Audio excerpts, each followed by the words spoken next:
They stepped down from the back of a rumbling transport truck, the air heavy with dust and salt from the nearby sea. Their sandals slapped against the dirt, their uniforms frayed and damp with sweat. These were not warriors in the conventional sense. They were nurses, clerks, auxiliaries swept up in the collapse of an empire. Their hair hung loose, faces worn by hunger and sleepless nights. For weeks they had been bracing themselves for horror, repeating the propaganda they had been taught. The Americans were brutish demons, merciless and wild. Yet when their eyes rose from the ground, the sight that greeted them felt almost mythological. The soldiers waiting for them were enormous. Sunlight glanced off helmets, shoulders squared like barn doors, torsos built not only by training but by years of meat and milk. To women accustomed to men of slighter frame, it was like stumbling into a forest of living oaks. The average Japanese soldier they had known had been lean, wiry, often bent by ration cuts.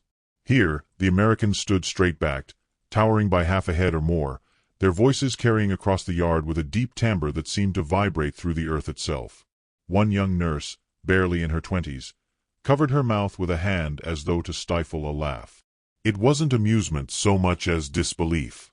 Later she would whisper to a companion, "They were mountains dressed as men." The phrase stuck, repeated among the women like a nervous chant. Every glance upward deepened the sense of unreality. The contrast was more than physical size. It was the aura of abundance. Even in the sweltering Pacific heat, the Americans smelled faintly of soap. Their boots shone dark and oiled. Pouches at their belts bulged with cigarettes, rations, chewing gum. To the women, it seemed absurd. How could a soldier carry luxuries into war when they had lived for months counting grains of rice? Statistics would later confirm the impression. Japanese rations at the war's end often fell to 1,800 calories a day, mostly rice and pickled vegetables. An American infantryman consumed nearly double: tinned beef, powdered milk, chocolate bars, and bread flown across oceans. But in that first encounter, the women didn't need numbers. They could see it in the girth of shoulders, the flush of cheeks, the easy strength with which a GI swung a crate from one truck to another, as if tossing a pillow. Fear lingered underneath the awe. Their teachers and officers had sworn the Americans would treat captives with cruelty, that dishonor awaited worse than death. The women had rehearsed their composure for that moment, ready to face jeering, perhaps violence. Instead, they were greeted with firm orderliness, as though entering a machine already in motion. Names were taken. Water was handed out in tin cups. One soldier, noticing a woman's trembling hand, muttered a soft reassurance she could not understand in English, but the tone alone cut through her dread. It was not kindness exactly that shocked them, but the absence of savagery. These giants behaved like men accustomed to structure, even routine. The women were not thrown into pens or ridiculed. They were processed, documented, moved along. To them it felt uncanny, a dissonance between what they expected and what stood before them. Humor found its way in through the cracks of fear. When a soldier passed around sticks of chewing gum, the women hesitated, suspicious of the strange rubbery substance. One bit cautiously, grimaced, and whispered that it must be medicine. The others stifled laughter until it bubbled out, a sound so foreign in that tense yard that even the Americans glanced up in surprise. For a moment, the gulf of war shrank to nothing more than a shared human curiosity over a piece of sweetened resin. The awe, however, kept circling back to size. Some of the women had brothers or husbands who had wasted away in jungle campaigns, their bodies shrunk by disease. These Americans, by contrast, looked carved from another order of existence. To the prisoners, it was as if a nation's strength had been distilled into the very bodies of its men. A nurse later recalled, "They seemed proof that America was not only winning, it was overflowing." The transformation began quietly. Their fear softened into bewilderment, their distrust into reluctant fascination. The towering silhouettes of the soldiers became symbols, not just of military might but of a civilization that seemed to feed its people with abundance, to clothe them in confidence. It gnawed at the edges of pride, raising questions they could not voice. If this is what America's men looked like, what did that say of Japan's struggle, of all the sacrifice they had been told was noble? As dusk fell that first evening, the women sat together on thin mats provided in a holding camp, whispering like schoolgirls despite their exhaustion. Some replayed the strange ritual of the gum. Others spoke of the smell of soap, the glint of teeth when a soldier smiled, the sheer breadth of arms lifting supplies. It was not admiration in any open sense. How could they admire the enemy? But it was something more dangerous, a creeping awareness that the world was larger, stronger, stranger than they had ever been allowed to imagine. And as night settled, one thought repeated itself among them, unspoken yet heavy as the humid air. If these were the soldiers, what else awaited beyond the barbed wire? What unseen enormities had shaped such men, and what power would such giants choose to wield over those who now stood small before them? In the days that followed, the strangeness only deepened.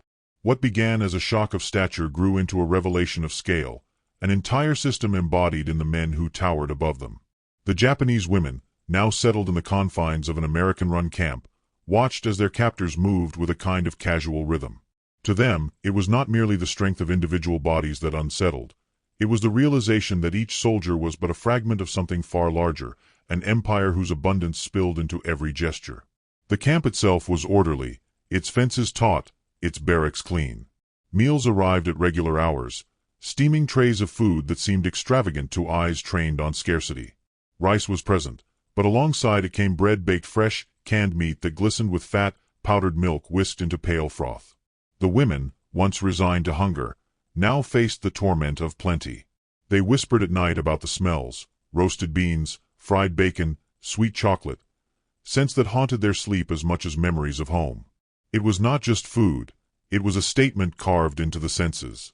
America could feed not only its own millions but its prisoners as well. The soldiers themselves became a kind of living theater. Broad-shouldered farm boys and mechanics turned warriors. They carried crates across the yard with a strength that seemed inexhaustible. One afternoon, as a truck unloaded tins of Spam and powdered eggs, a nurse found herself staring at a private who hefted 2 crates at once, his grin wide as if it were a simple chore. She thought of her father back in Japan, a fisherman whose hands had been knotted with labor yet whose body had withered in lean years. The comparison ached like a wound. Here, muscle was not the result of desperation but the fruit of abundance. At night, the women could hear laughter drifting across the camp. The soldiers played baseball on open ground, the crack of a bat echoing like a drum. Their silhouettes leapt and swung under the sinking sun, movements both powerful and carefree. To the prisoners it was surreal. Men at war playing games with the ease of boys at a festival. Yet there was menace beneath the ease. If these were the gestures of leisure, what strength would they unleash in fury? The statistics of production, though unknown to the women, were written before their eyes. America was building more planes in a month than Japan could dream of in a year, more ships than could be sunk. Each crate of food, each polished rifle, each new uniform was a fragment of that vast machine. To see the soldiers was to glimpse the industrial giant behind them, invisible yet undeniable. They were not only tall in inches but in what they represented, the towering infrastructure of a nation unbroken by war. Personal moments etched themselves into memory. A soldier once passed a chocolate bar through the fence to a trembling hand. The sweetness dissolved on the tongue of a young auxiliary, bringing tears before she could stop them. It was the taste of another world, she later recalled. Another time, an American sergeant flexed his bicep in jest when he caught the women staring. Their laughter came sharp and sudden, cutting through the barbed air. For an instant, the camp was less a prison and more a strange carnival of encounters. Yet fascination carried its own danger. Pride bristled against awe. Some women clung to the propaganda of their homeland, insisting that strength built on indulgence was weakness in disguise. "They are giants," one whispered bitterly, "but giants of clay." Still, when night fell and silence closed in, doubt gnawed at the edges of conviction. Could clay giants lift ships, feed millions, stride so confidently through mud and heat? Gradually, the figure of the American soldier grew in their minds into something larger than flesh. He was no longer merely a man in uniform, but a walking monument. His size became a metaphor, his presence a prophecy. For women who had believed their nation's spirit could outweigh material disadvantage, the evidence before them was crushing. Spirit alone could not bend steel, could not conjure bread, could not add inches to stature. And so the transformation continued. The enemy they had feared as beasts revealed themselves as giants, not of savagery but of scale. To witness them was to confront a truth heavier than defeat. Japan had not merely lost battles, It had collided with a civilization whose reach extended beyond imagination. The soldier's height was not just bone and sinew but the visible crest of an unseen tide, a tide that had already swept across oceans. One evening, as the sky burned orange and the Americans ended their baseball game, the women watched in silence. The soldiers walked back to camp, laughing, tossing gloves, passing canteens. Their shadows stretched long across the dirt, immense and overlapping, until it seemed the entire compound lay beneath the stride of giants. For the prisoners, the sight carved itself into memory. The silhouettes of men who were more than men, carriers of a world too vast to comprehend. In that moment the central conflict crystallized, silent but inescapable. These women, daughters of an empire that had promised unyielding strength, now lived beneath the shadows of men who embodied another kind of power, abundant, confident, towering. The question was no longer whether they would survive captivity, but how they would carry the knowledge of giants when the gates finally opened. And as night fell, their whispers held a new edge, half awe, half dread. For the real shock was no longer the height of the men they faced, but the enormity of the civilization that stood behind them, looming like a colossus across the Pacific, waiting to reshape everything they had once believed unshakable.